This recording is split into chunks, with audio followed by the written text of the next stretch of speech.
Often in my work, I talk about digesting your emotions, but what do I really mean by this? There was a comment on one of my recent videos where someone was asking me to further explain what I mean by digesting your emotions.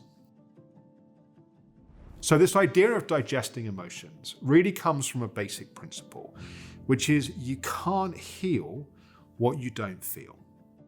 When we have lots of feelings and emotions that are unprocessed, are undigested, they don't leave, they get stored, they get held in our body.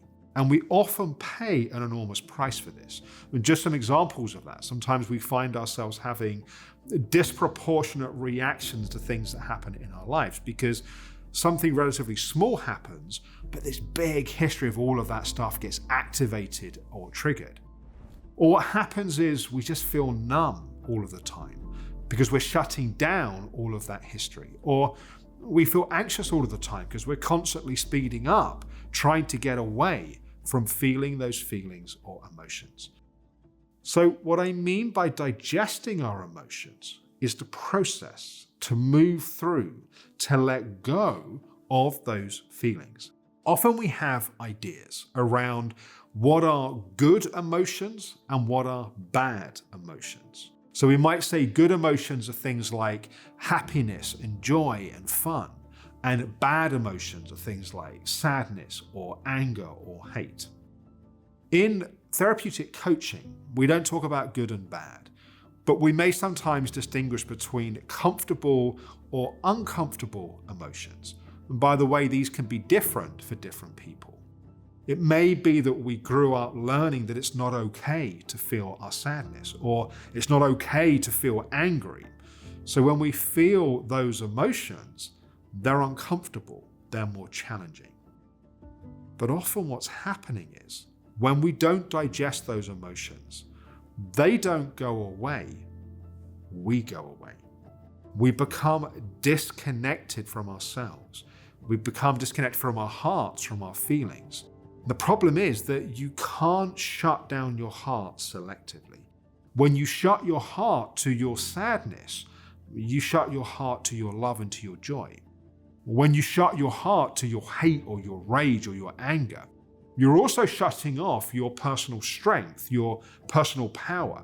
So if we're going to learn to digest our emotions, we firstly need to learn to stay with, to be present, to be connected.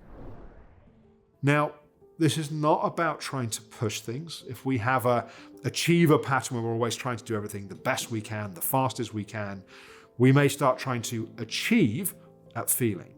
That doesn't really work. That just causes everything to shut down more. We need to build some inner trust. We talk in therapeutic coaching around 3 core emotional needs: the need for safety, the need for love, and the need for boundaries. Part of what supports us in digesting and processing our emotions is cultivating the presence of these qualities, building a state of inner safety, building a place of inner love where our feelings really are welcome, learning to have healthy boundaries with ourselves, but also with other people. Another way that I talk about digesting our emotions is to use it as a metaphor from eating food. So if you think about it like this, when we eat food, the first thing we do is we chew. Similar thing with emotions. The first thing we do is we chew on it. Maybe we talk about it to other people. We reflect on it inside of ourselves. And then at some point we swallow. We sort of surrender and we let it go. And then there's a process of digesting. With our emotions, this is just giving it some space. Maybe we get a bit churned up. And then with food, it moves from our stomach into our small intestine. This is where we absorb the nutrients from food. Similar thing with emotions. We take what we need to learn. We extract the goodness from the experience, even if it was a difficult or uncomfortable experience. And then with food, it moves from our small intestine to our large intestine through our colon, and then it's expelled. Same thing with emotions. We reach a point, we've digested it. We can now let it go. And often we feel a great sense of relief, a great sense of space as a result of doing that. Like our heart feels more open and more available as a result.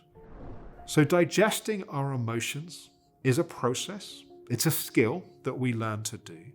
Ultimately, much of it is about allowing a natural process to happen, learning to get out of our own way and trust the wisdom of our emotional body. Because by the way, the same wisdom that shut that emotion down originally because it realized you didn't have the resources you needed to process it is the same wisdom that opens it up now because you do have what you need to process and digest. Let me know in the comments below this video what's helped support you in digesting your feelings and emotions. And I hope that's been helpful. Thank you for watching.